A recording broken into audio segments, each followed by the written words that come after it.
Marcus Reaper Sullivan was pumping gas when a young woman approached him nervously, pressed a crumpled piece of paper into his hand, and walked away quickly. The note said, "My ex is stalking me. Police say they can't help. I'm running out of options. He's dangerous.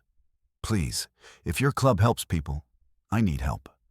Sophie, 555-0147. What the Ironhawks Motorcycle Club discovered when they looked into Sophie's situation would prove that sometimes the people who look the scariest are exactly the ones willing to stand between danger and the defenseless. Marcus stood frozen at pump number 3, reading the hastily scrawled words. He looked up, trying to spot the woman who'd handed it to him, and saw her getting into a beat-up Honda Civic 3 pumps over. Even from this distance, he could see her hands shaking on the steering wheel. Their eyes met for just a second. Hers were desperate, terrified, pleading. Then she started her car and drove away.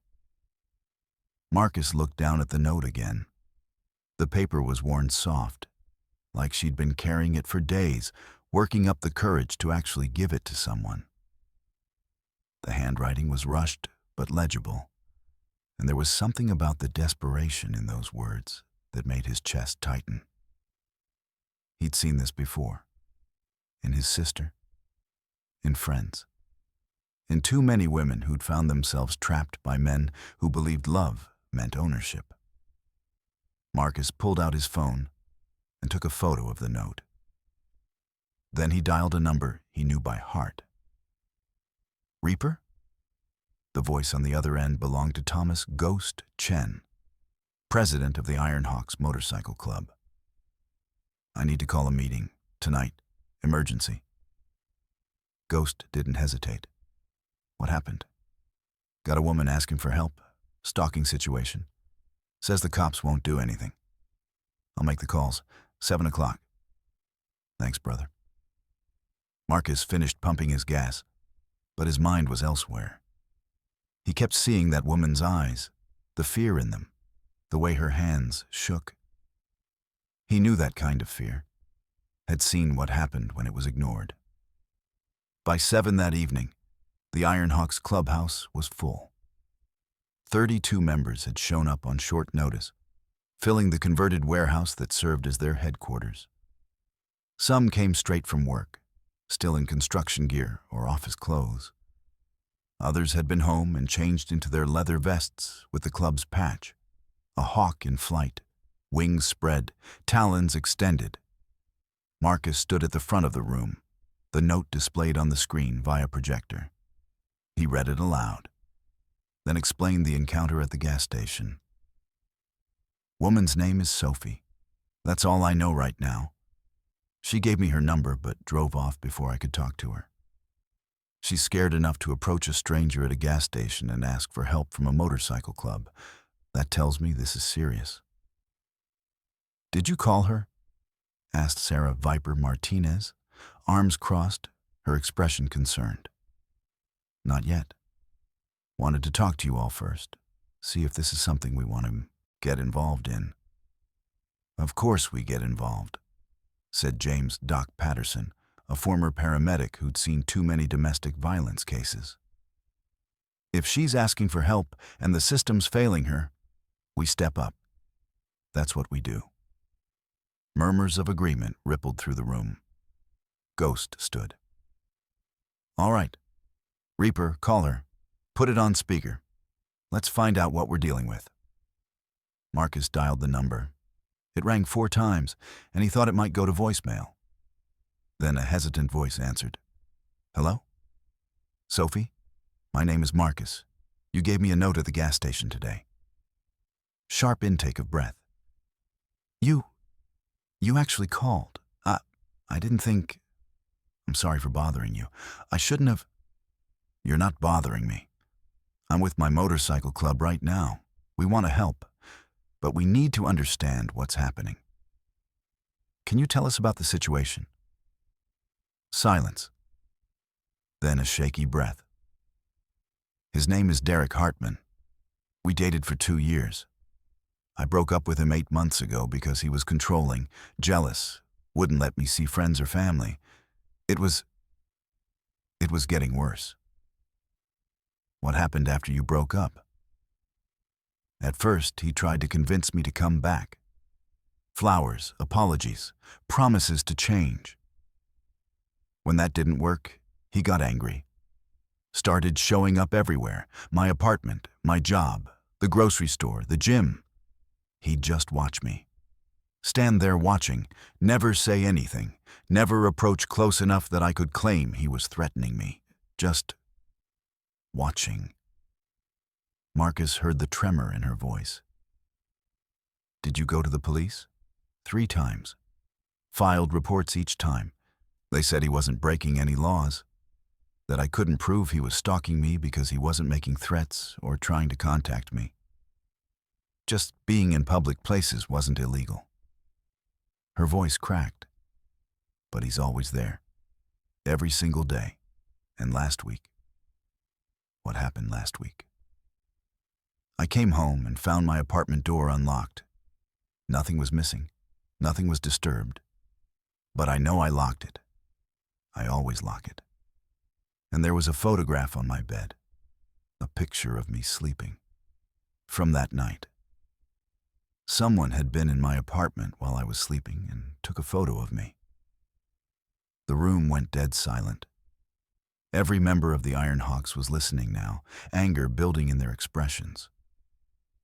Did you report that? Doc asked. Yes. But I don't have security cameras. No proof of forced entry. Derek has an alibi. He was at dinner with friends. The police said it could have been anyone, that maybe I forgot to lock the door and the photo could have been taken any time. But you know it was him, Marcus said. I know it was him. Sophie's voice was stronger now, anger mixing with fear. He's trying to terrify me. And it's working. I can't sleep. I can't eat. I'm afraid to be home, afraid to leave home. I took a week off work because he was showing up outside the building every day. My boss said if I miss any more time, I'll be fired. Ghost leaned forward. Sophie, this is Ghost Chen. I'm the president of this club. What exactly are you asking us to do? I don't know, Sophie admitted. I can't keep living like this. The system isn't helping me.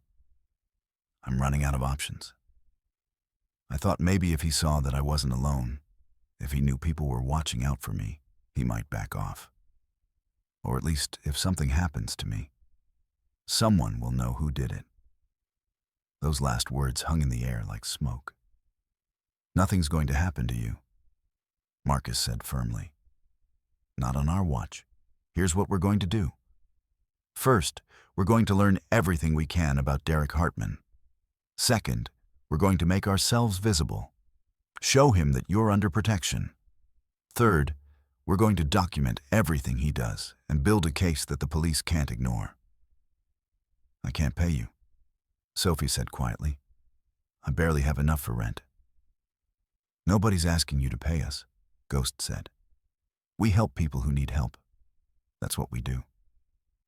Why? Sophie's voice was small. You don't know me. Because everyone deserves to feel safe, Viper said. And because the system fails women like you every single day. Someone needs to stand up. Might as well be us. After the call ended, the club went into action. Linda Cypher Morrison, who worked in cybersecurity, pulled up her laptop and started digging into Derek Hartman's background. What she found made everyone's blood run cold. Derek Hartman, age 34, works as an investment analyst, clean record, no arrests, no restraining orders, nothing. Cypher scrolled through more information. But here's where it gets interesting. He had a previous girlfriend, Amanda Sterling. She filed 2 police reports 3 years ago for stalking behavior. Both were dismissed due to insufficient evidence. Where is she now? Marcus asked. Chicago. Moved there 2.5 years ago. Cypher's expression darkened. 6 months after moving, she filed another police report. Someone broke into her apartment and vandalized it. No suspect was ever identified, but the report notes that her ex-boyfriend had been seen in the area. He followed her to Chicago, Doc said quietly. Looks like it. And there's more. Before Amanda, there was another woman, Jessica Tran. She also filed stalking complaints, also moved to a different state. Cypher looked up. This guy has a pattern. He targets women, becomes obsessive, and when they try to leave, he makes their lives hell until they either come back or move far enough away that he can't easily follow. Except now he's focused on Sophie, Ghost said, and she doesn't have the resources to just pick up and move to another state. Even if she did, Viper pointed out, he'd probably just follow her again. This needs to end here. Marcus pulled out his phone. I'm calling a friend. Detective Sarah Morrison works in the Special Victims Unit. If we can connect Derek to these previous cases, build a pattern of behavior, maybe we can get him charged with something that sticks. The call went to voicemail. Marcus left a message explaining the situation and asking her to call back. In the meantime, Ghost said, we show Sophie that she's not alone. Tomorrow morning, we start escorting her. Work, errands, wherever she needs to go. We be visible. We let Derek Hartman know that she's under our protection now. And if he tries something? Asked Ramon Diesel Cruz. We document it, we record it, and we make sure he goes down for it. Ghost's voice was hard. But we do this smart. No vigilante justice, no threats, nothing that makes us the bad guys. We protect Sophie, we gather evidence, and we let the system work. But this time, we make sure the system can't ignore what's happening. The next morning at 8, Sophie stepped out of her apartment building to find 10 motorcycles parked along the curb. She froze, momentarily terrified, until Marcus stepped forward, removing his helmet. Morning, Sophie. We're your escort service. Sophie's eyes filled with tears. You really came. We said we would. I didn't think, I hoped, but I didn't really believe. She wiped her eyes. Thank you. Where do you need to go today?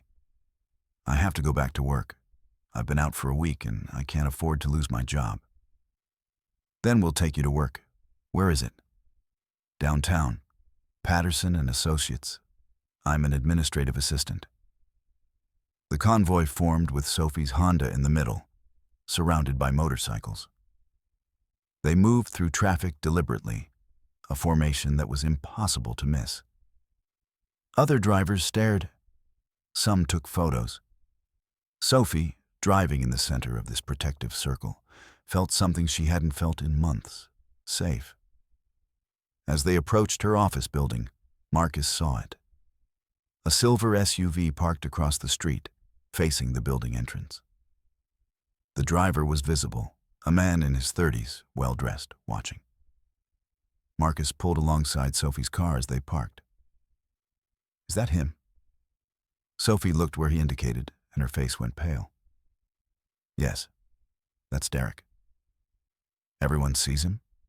Marcus said into his radio. Confirmations came back from the other riders. Every one of them had eyes on the silver SUV. Several were recording on their phones. The bikers parked their motorcycles in a line between Sophie's car and Derek's SUV. They dismounted slowly, deliberately, creating a physical barrier. Then they simply stood there. Not aggressive, not approaching Derek's vehicle, just present, visible, watching him watch Sophie. Derek's expression changed from smug satisfaction to confusion to something like concern. He'd been counting on Sophie being alone and vulnerable. Instead, she had 10 bikers escorting her.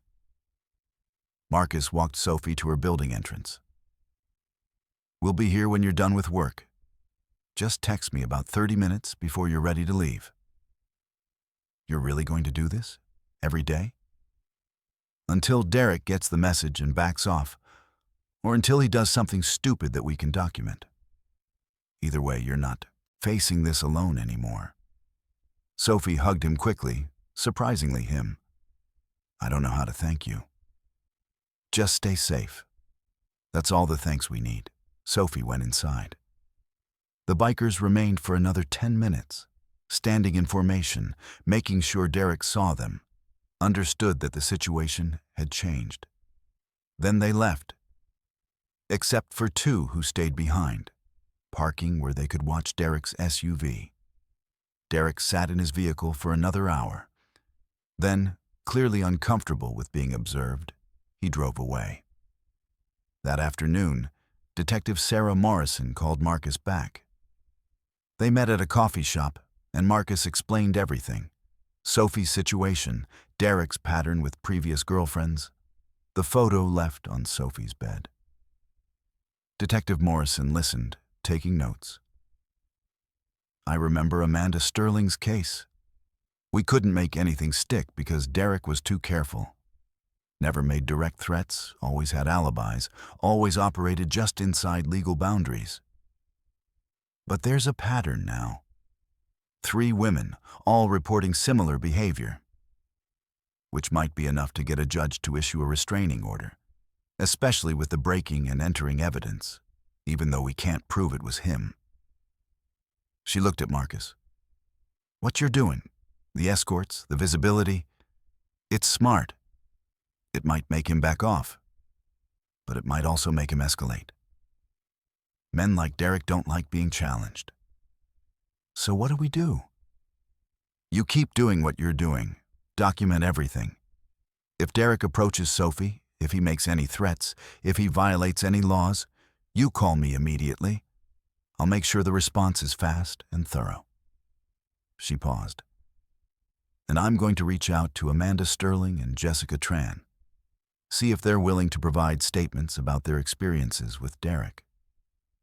If we can establish a clear pattern of stalking behavior across multiple victims, we might be able to charge him with something more serious." For the next 2 weeks, the Iron Hawks became Sophie's constant companions. They escorted her to work and home. They accompanied her to the grocery store, the gym, everywhere she needed to go. And every single time, Derek appeared, watching from his SUV, always keeping just enough distance to claim he wasn't doing anything wrong. But now he wasn't watching a frightened, isolated woman. He was watching a woman surrounded by protection. And every time he appeared, there were phones recording him, documenting his presence, building a case. Sophie started sleeping better, started eating regular meals.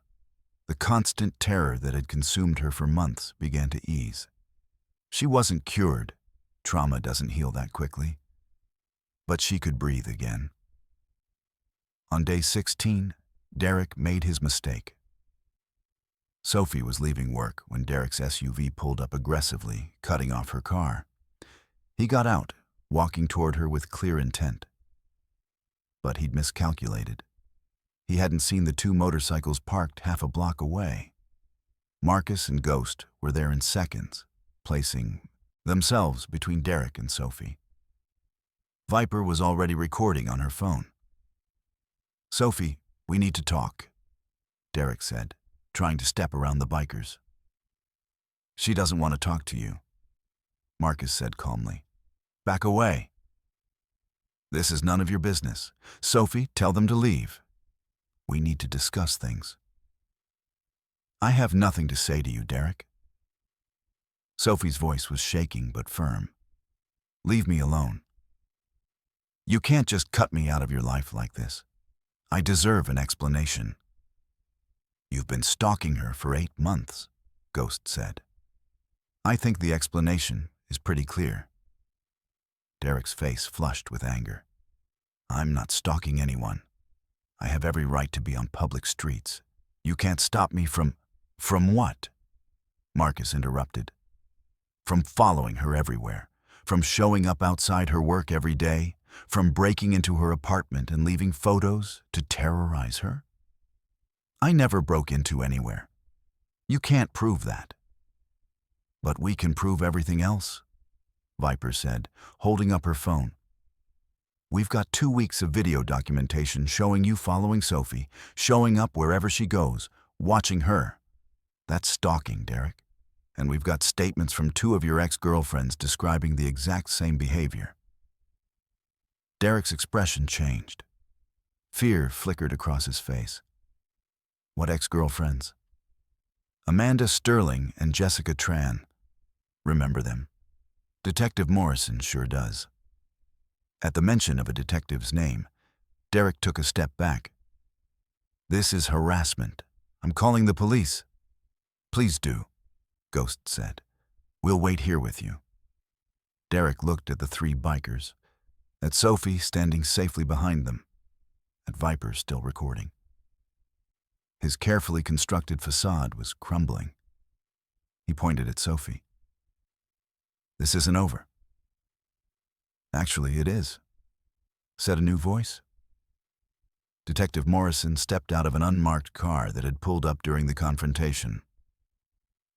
Derek Hartman, I have a restraining order here requiring you to stay at least 500 feet away from Sophie Mitchell at all times. You're also under investigation for stalking, harassment, and breaking and entering. And right now, you just violated that restraining order in front of multiple witnesses. Derek's face went white. I want my lawyer. You'll get your phone call. Detective Morrison gestured to her partner, who stepped forward with handcuffs. Derek Hartman, you're under arrest for violation of a protective order. As Derek was handcuffed and placed in the police car, Sophie started crying. Not from fear this time, but from relief. 8 months of terror. 8 months of being told the system couldn't help her. 8 months of living in constant fear, and finally, someone was holding Derek accountable. Marcus put a hand on her shoulder. You okay?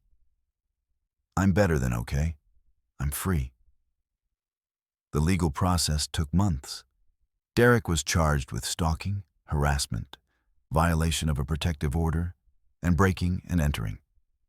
Amanda Sterling and Jessica Tran provided statements detailing their own experiences. The evidence was overwhelming. Months of documentation from the Iron Hawks, testimony from Sophie and the other women, Derek's own increasingly erratic behavior. Derek pleaded guilty to avoid trial.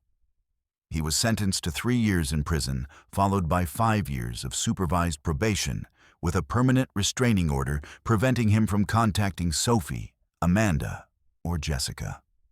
6 months after Derek's arrest, Sophie stood in front of the Iron Hawks clubhouse with something in her hands. The club gathered outside, curious. I wanted to give you all something, Sophie said, to thank you for giving me my life back. She unveiled a hand-painted sign. Iron Hawks Motorcycle Club, protecting those who need it most. Where the strong stand for the vulnerable. Marcus felt his throat tighten. Sophie, you didn't have to. Yes, I did. You saved my life. Not just physically. You saved who I am. I was becoming someone scared all the time, someone who jumped at shadows. You gave me back my courage. She looked around at the faces that had become family. And I want everyone to know what you really are. What are we? Ghost asked gently. Sophie smiled. Heroes who happen to ride motorcycles. The sign was mounted on the front of the clubhouse, where it remains to this day. But the story doesn't end there. Sophie's case inspired the Iron Hawks to create a formal protection program. They partnered with local domestic violence organizations, offering escort services for survivors leaving dangerous situations. They worked with Detective Morrison to create a rapid response system for stalking cases. Word spread. Other women reached out. Men, too, domestic violence, and stalking aren't gender-specific. The Iron Hawks responded to every call, offering protection, documentation, and support while working with law enforcement to build prosecutable cases. Sophie herself became an advocate. She started speaking at community events about stalking, about recognizing the warning signs, about how to get help. She volunteered at a domestic violence shelter, using her experience to help others navigate the legal system that had initially failed her. 2 years after her ordeal, Sophie stood at a podium addressing a conference on domestic violence prevention. In the audience sat Detective Morrison, several members of the Iron Hawks, and Amanda Sterling and Jessica Tran. The 3 women Derek Hartman had terrorized who'd found strength in each other. "I was taught to fear people who looked different," Sophie said. "People with tattoos and leather jackets and motorcycles. Society tells us these are the dangerous ones. But I learned something important. Danger doesn't always look dangerous. Sometimes it wears a suit and tie. Sometimes it has a respectable job and a clean record. Sometimes monsters look like the guy next door." She paused, looking at the bikers in the audience. "And sometimes, the people who save you are the ones you were taught to fear. The Iron Hawks didn't help me because they had to. They helped because when someone asked for protection, they chose to be protectors. That's who they've always been. Society just wasn't paying attention." The speech received a standing ovation, but more importantly, it inspired 3 other motorcycle clubs to start similar protection programs. 5 years later, Sophie was thriving. She'd gone back to school, earned a degree in social work, and now worked directly with stalking victims, helping them navigate the legal system and connecting them with resources. She'd found love again, a kind man who respected her boundaries and understood her past. She still kept in touch with the Iron Hawks, attended their charity events, brought coffee to the clubhouse, considered them family. Because they were family, the kind that showed up when it mattered most.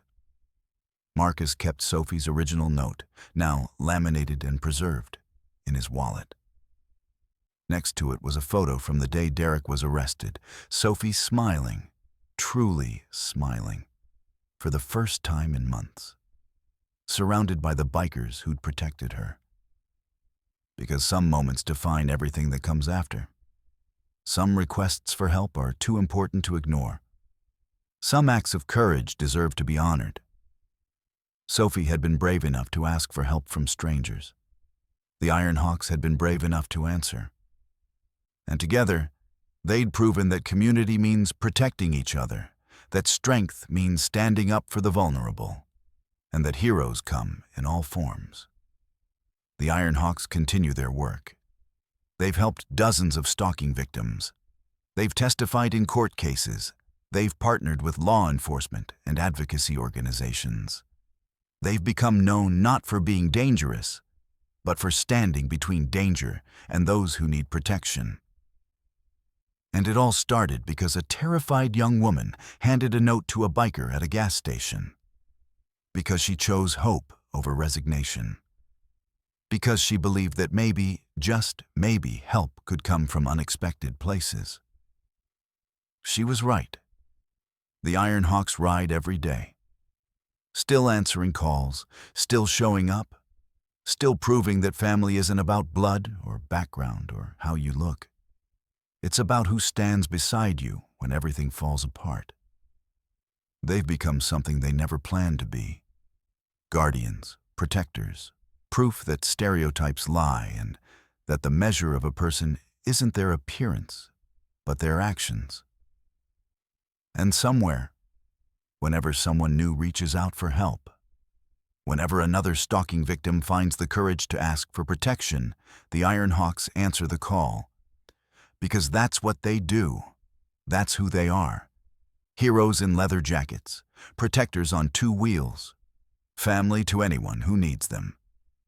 If this story moved you, remember Sophie's lesson. Ask for help when you need it. Don't let fear silence you.